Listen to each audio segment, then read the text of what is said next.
우리는 지금 현재 계속해서 팔복에 대한 말씀을 나누고 있습니다.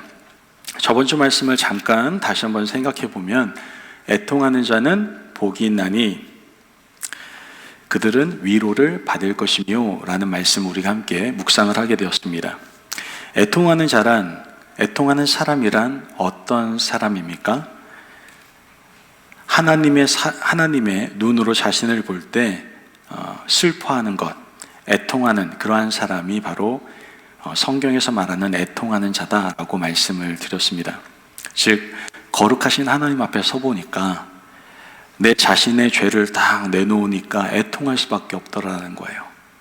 내가 좀 잘난 줄 알았는데, 내가 좀 의로운 줄 알았는데, 내가 좀 선한 줄 알았는데, 과거의 모습과 현재의 모습, 앞으로 내가 살아갈 모습을 보니까 쇳덩어리인 거예요.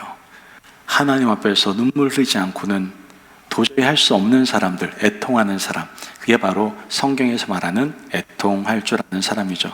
또한 내 이웃을 위해서 눈물을 흘리는 사람이 바로 애통하는 사람이라고 말씀드렸습니다. 자신의 죄를 들여다보면서 애통한 것뿐만 아니라 내 주위에 있는 죽어가는 영혼들을 바라보면서 눈물 흘릴 수 있는 사람, 그런 사람이 바로 애통하는 사람이다라는 것이죠. 너무나 눈물이 말라가는 것 같습니다. 남의 실수나 남의 어려움은 나하고는 전혀 상관없는 인생을 살아가는 것 같습니다. 그렇지 않습니다. 여러분들이 보고 있는 모든 이웃은 하나님이 사랑하시는 존재들입니다. 더군다나 그들이 믿지 않는 영혼이라고 한다면 여러분 안에 눈물 흘리는 애통함이 있어야 될 줄을 믿습니다. 아멘. 마지막으로 어떤 사람이 애통하는 사람입니까? 삶의 고통 가운데에서 주님 앞에 눈물을 흘리는 사람이 애통하는 사람이라고 말씀을 드렸습니다. 여러 가지 삶의 어려움들이 있죠. 고통 가운데 있을 수 있습니다.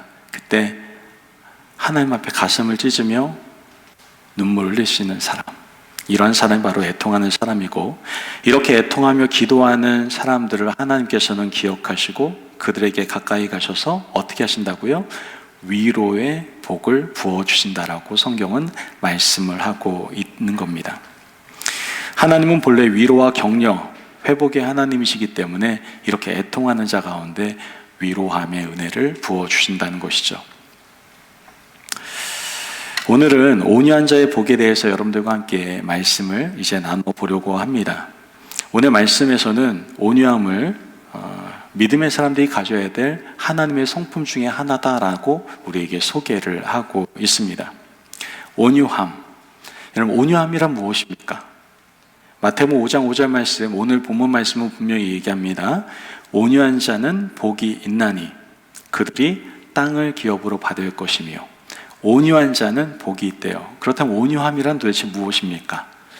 온유의 사전적인 의미를 한번 살펴보니까 뭐라고 나와 있습니까? 온유란 성격이 온화하고 따뜻하고 부드러운, 이러한 사람이 온유한 사람, 온유함이다라고 말하고 있더라고요. 하지만 팔복에서 말하고 있는 온유란 사전적인 의미에서 말하고 있는 온유와 많이 차이가 있다는 것을 우리는 알 필요가 있습니다. 사람들은 자꾸 이런 사전적 의미에서의 온유함을 가지고 상당히 많이 이 온유함에 대해서 오해를 하고 있습니다. 어떤 사람들은 이 온유에 대해서 이렇게 말을 하죠. 좀 우유부단하거나 소심하거나 좀 비굴한 것 같이 보이는 사람을 온유한 사람이라고 얘기를 합니다. 또 어떤 사람은 성격 자체가 좀 유약하거나 여리거나 느리고 좀 느긋한 사람들을 이렇게 온유한 사람이라고 말을 하기도 합니다. 여러분, 사람들이 일반적으로 생각하는 것 같은 온유함, 이것은 성경적으로 말하는 온유함이 아니다라는 것을 우리는 분명히 먼저 알 수 있어야 됩니다. 천성적으로 내성적인 사람이 온유함이 아닙니다. 마땅히 해야 할 말을 하지 못하고 꿍 하고 있는 사람, 그런 사람이 온유한 사람이 아니에요. 자기의 의견이 없어서 다른 사람들이 말하면 그냥 따라가는 사람, 그러한 사람이 온유한 사람이 아니다라는 겁니다. 그렇다면 성경에서 말하고 있는 온유함, 온유한 사람이란 어떤 사람일까요? 민수기 12장 3절 말씀을 보면 모세에 대한 이야기가 나옵니다. 모세가 어떠한 사람이에요? 함께 읽어볼까요? 시작.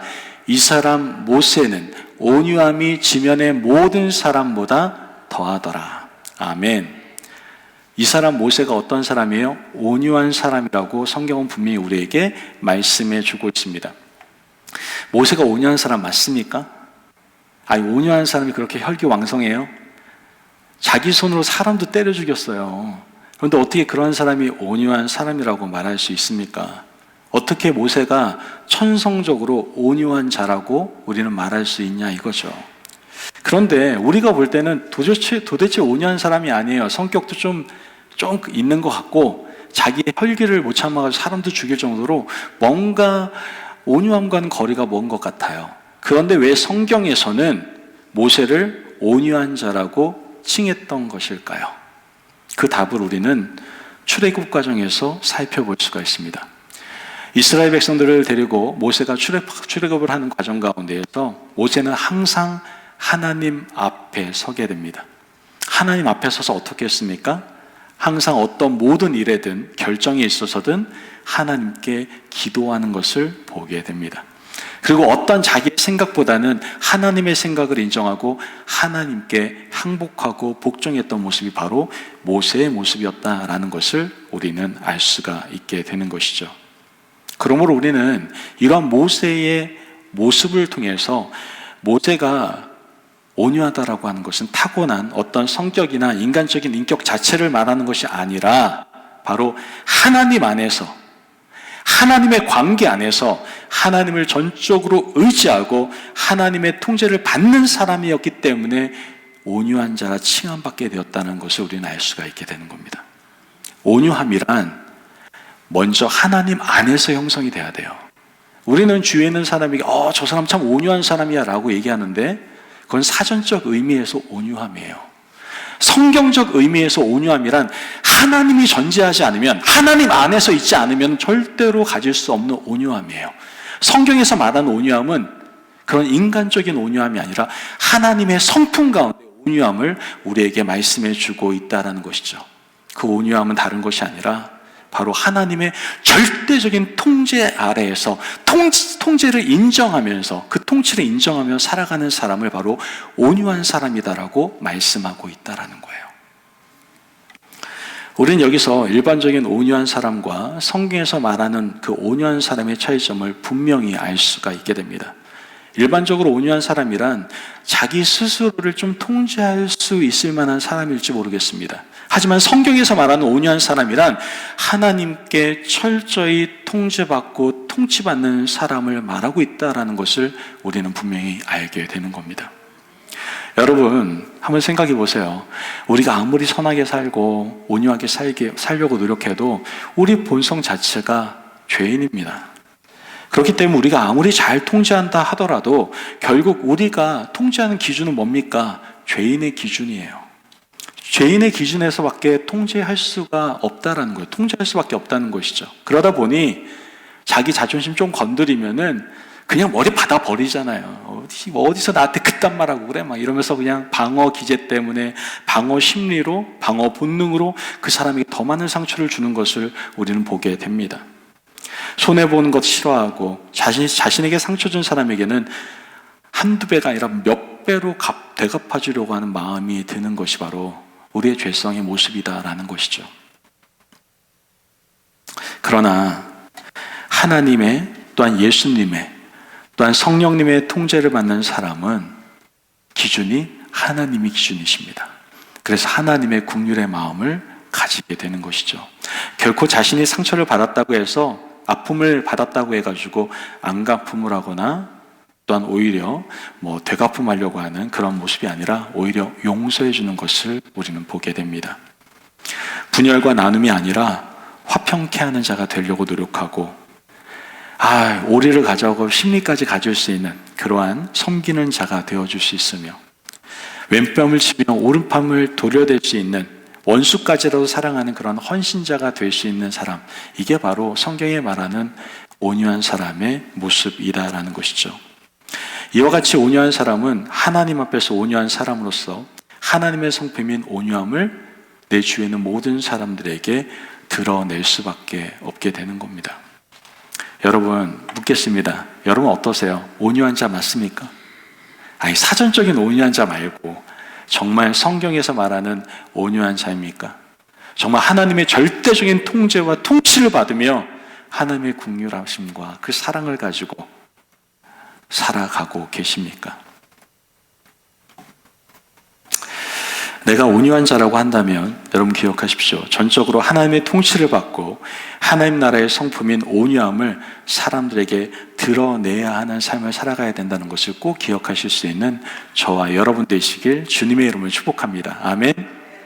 자, 그렇다면 온유한 자는 어떤 복을 받습니까? 분명 성경에서 마태복음 5장 5절 말씀에 말씀합니다. 온유한 자는 복이 있나니 그들이 땅을 기업으로 받을 것이며, 분명 복을 받는데 어떤 복을 받아요? 땅을 기업으로 받는다라고 분명히 말씀을 하고 있습니다. 이 말씀은 온유한 사람이 이 땅 부자가 된다라고 얘기하는 건 아닐 거예요. 요즘 뭐 텍사스 땅값 많이 올랐다고 하는데 뭐 온유한 사람이 땅 부자가 된다 이런 말은 아니지 않겠습니까? 성경이 그 정도의 수준 낮은 정도를 우리한테 말하고 있지는 않습니다. 우리 주위를 보면 땅 부자 한번 보세요. 땅 부자 중에서 온유라는 말이 나오시는 분이 있을 수도 있겠지만 대부분은 온유란 말 잘 안 나오지 않습니까? 뭐 거의 갑질 수준의 막 사람들 더 어렵게 하고 힘들게 하는 그러한 부자들의 모습을 우리는 종종 보게 됩니다.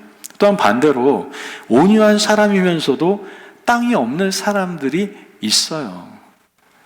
여기 중에서 제가 볼 때는 온유한 분이 계십니다. 그런데도 아직 땅이 없으신 분이 계시잖아요. 그러니까 이게 땅 얘기가 우리가 말하는 지금 땅 얘기는 아니다라는 것을 우리는 알 수 있는 거죠. 그렇다면 땅을 기업으로 받는다는 뜻은 도대체 무슨 뜻일까요? 우리는 세 가지로 한번 이해해 볼 수가 있습니다. 첫 번째, 성도들이 살게 될 천국이 그 땅입니다. 여러분, 우리가 가게 될 그 땅, 하나님이 약속하신 그 땅이 바로 천국입니다. 할렐루야, 아멘. 성경에서 하나님께서 아브라함과 후손들에게 땅을 기업으로 주시겠다라고 분명히 약속하셨습니다. 그렇게 가나안 땅을 약속해 주신 것처럼 이제 예수 그리스도를 따르는 믿음의 사람들, 즉 온유한 사람들에게 땅을 기업으로 주시겠다라고 약속해 주고 계시는 것이죠. 이 땅은 앞서 말씀드린 바와 같이 성도들이 미래에 살게 될 새 땅, 새 하늘, 즉 천국을 의미한다라고 우리는 생각할 수가 있게 되는 겁니다. 히브리서 9장 15절 말씀 같이 한번 읽어볼까요? 히브리서 9장 15절 말씀 시작. 이로 말미암아 그는 새 언약의 중보자이시니 이는 첫 언약 때에 범한 죄에서 속량하려고 죽으사 부르심을 입은 자로 하여금 영원한 기업의 약속을 얻게 하려 하심이라.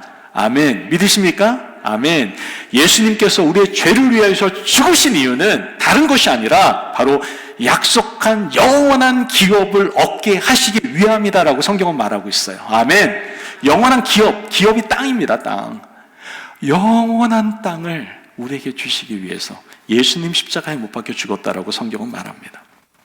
여러분, 미래의 새하늘과 새 땅, 바로 그것이 우리의 소망이 되어야 될 줄을 믿습니다. 아멘. 지금은 우리가 잃는 것들, 갖지 못하는 것들 많을지 모르겠어요.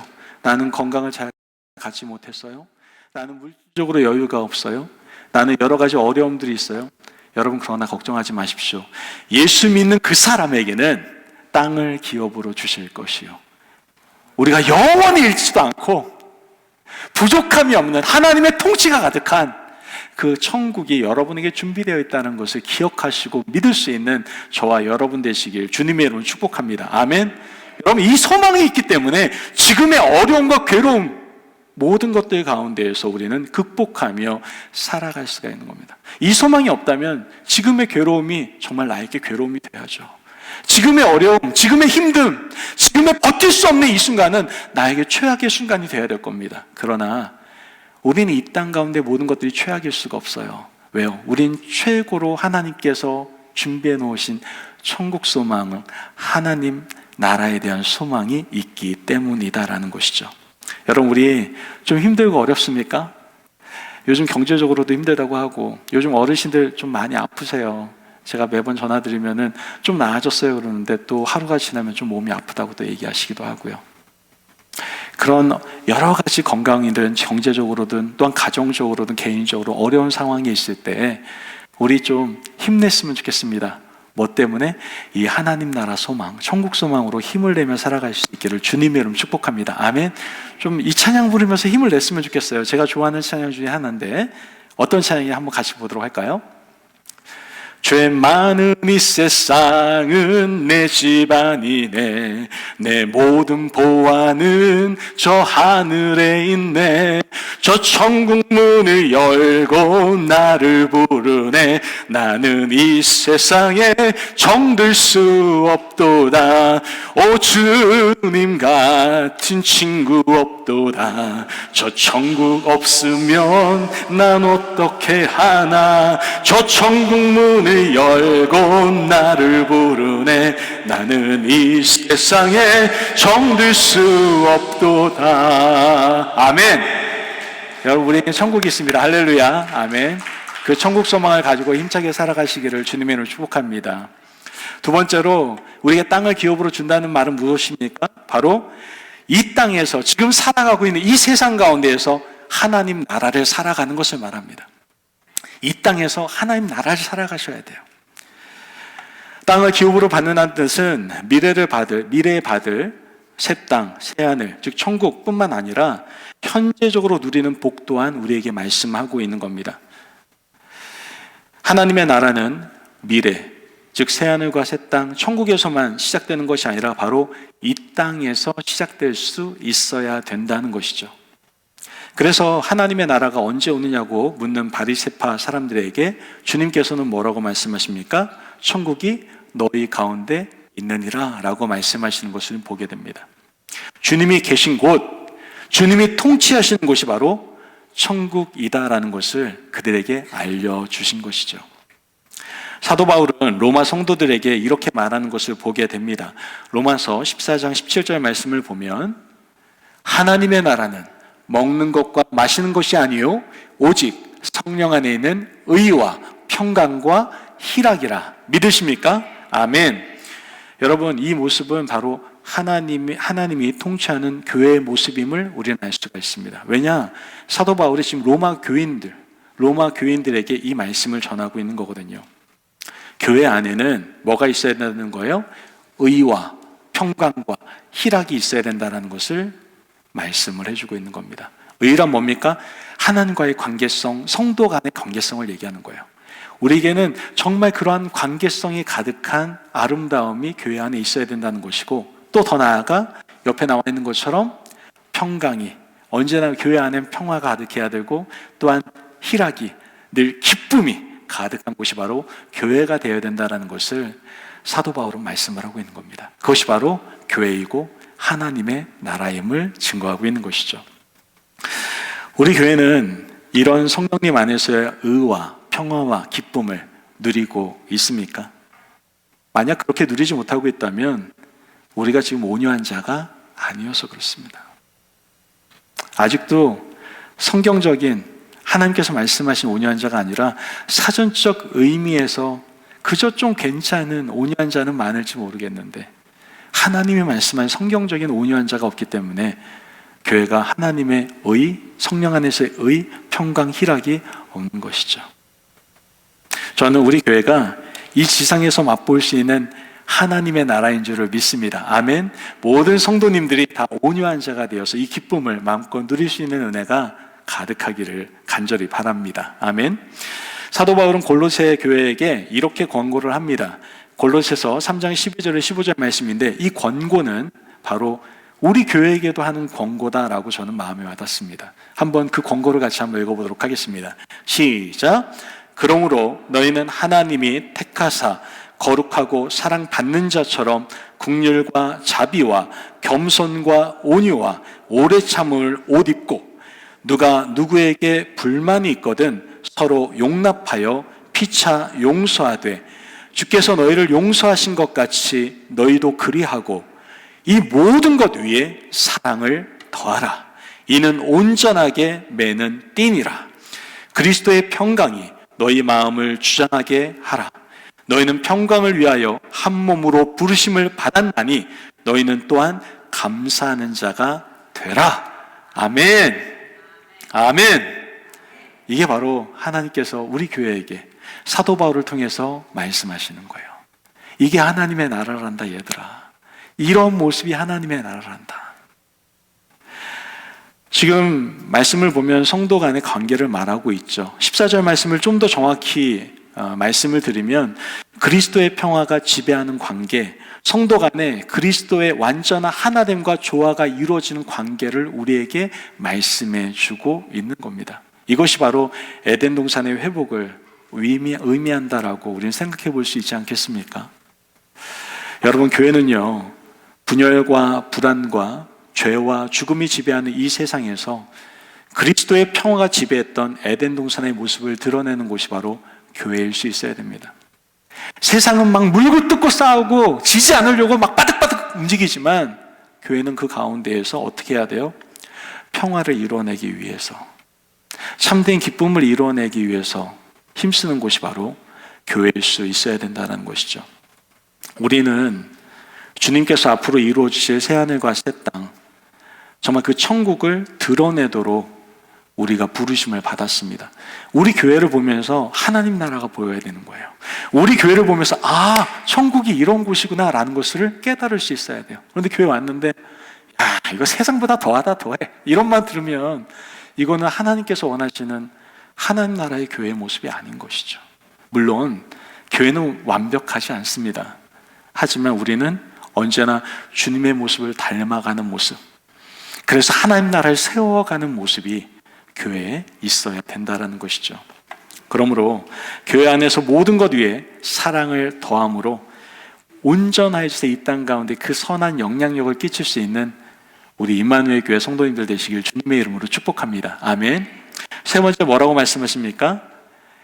내가 땅을 유업으로 줄 것이요. 이것은 바로 이 땅에서 하나님의 영향력을 미치는 존재가 되게 하시겠다라는 하나님의 약속입니다. 찌질한 인생이 아니라 그냥 있으나 마나한 인생이 아니라 영향력 있는 인생으로 내가 삼아주겠다라는 말씀인 것이죠. 이 세상에는요, 어떤 사람이 막강한 영향력을 끼칩니까? 보면은 힘 있고 돈 있고 빽 있고 권력 있는 사람이 영향력을 미칩니다. 보니까 미국 더 심하더라고요. 저는 한국만 학력, 지력, 인력, 등등, 고향력부터 시작해가지고 다 이런 걸로 엮어가지고 잘 되는 줄 알았는데 미국도 만만치 않더만요. 미국은 인맥으로 그냥 다 되더라고요. 직장을 들어갈 때에도 그 레퍼럴 하나 써주는 것 때문에 취직이 되기도 하고 다 인맥이더라고요. 인맥이 없으면 인터뷰조차도 못 본다는 얘기를 제가 들었습니다. 어떻게 보면 이런 것들이 영향력을 끼칠 수 있는 힘이라고 생각할 수 있습니다. 그러나 하나님 나라는 그러한 힘이 아니고 어떠한 것이 영향력을 미친다고 얘기합니까? 바로 온유함이 영향력을 미친다라고 우리에게 분명히 말씀해주고 있는 것이죠. 여러분 생각해 보세요. 어린 소년 다윗이 자기보다 훨씬 크고 훨씬 근육도 많이 나오고 우락부락한 그 골리앗을 때려잡았지 않습니까? 과연 다윗이 힘이 좋아서 그런 겁니까? 아니에요. 하나님은 다윗은 온유한 사람이었기 때문에 골리앗을 이길 수 있었던 겁니다. 하나님께 철저히 통제받고 하나님의 통치를 받는 그런 다윗이기에 골리앗을 이길 수가 있었던 거예요.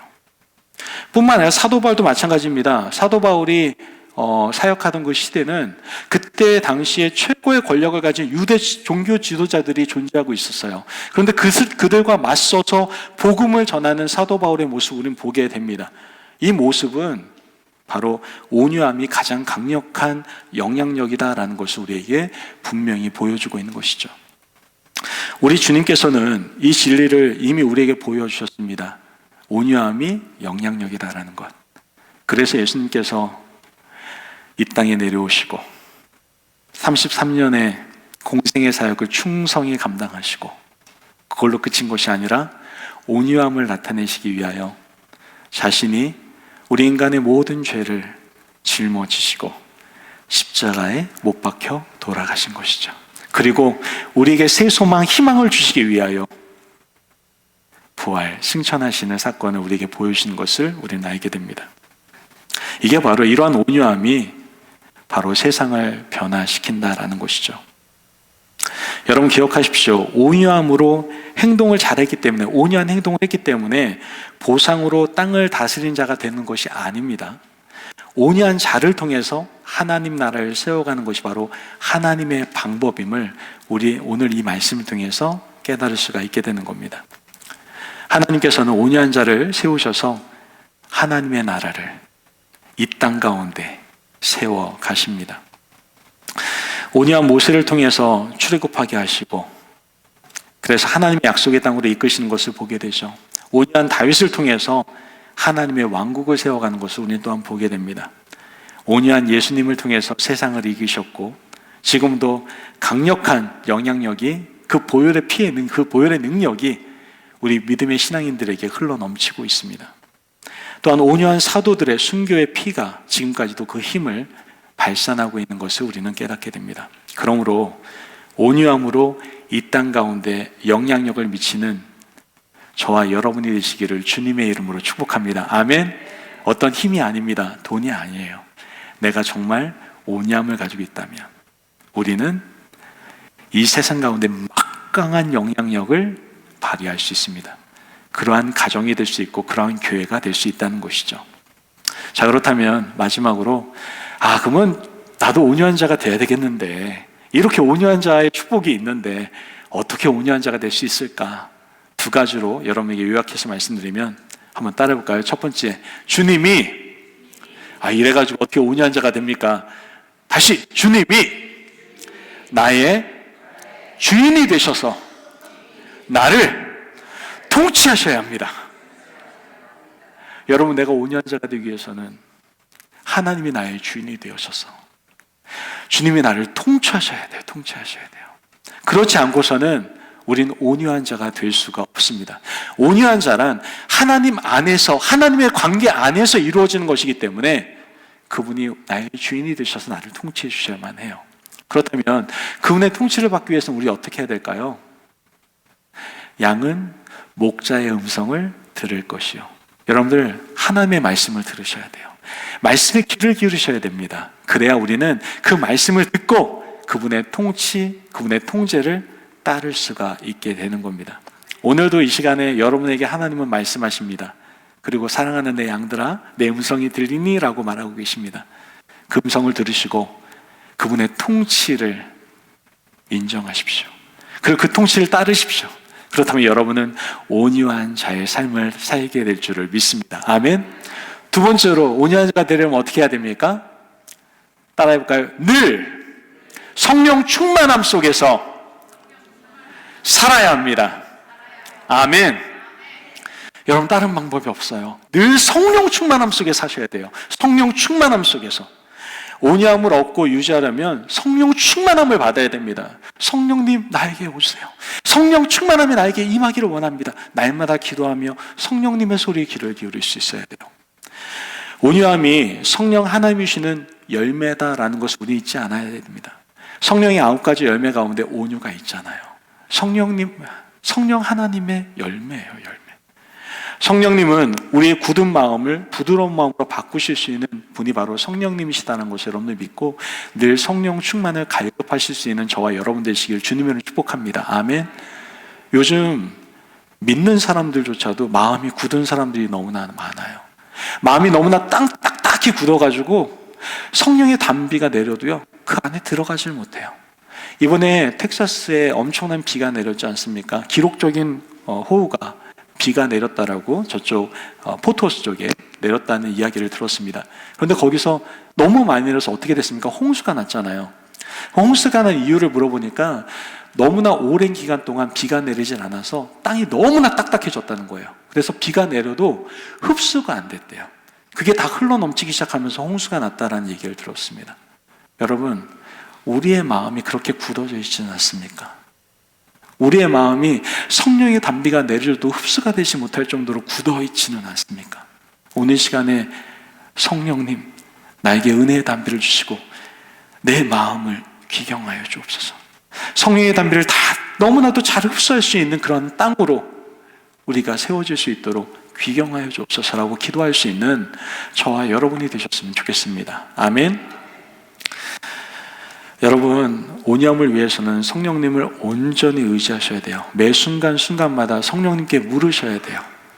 그래야 성령 충만함으로써 늘 온유한 자의 삶을 살아갈 수가 있게 되는 겁니다.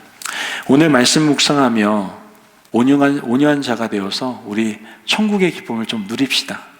천국 소망을 늘 가지고 살아갑시다. 그리고 이 땅에 교회를 하나님의 나라로 세울 수 있는 저와 여러분이 되셨으면 좋겠습니다. 그리고 마지막으로 이 땅 가운데 온전함의 영향력을 흘려보내는 저와 여러분이 되시기를 주님의 이름으로 축복합니다. 아멘. 기도하겠습니다.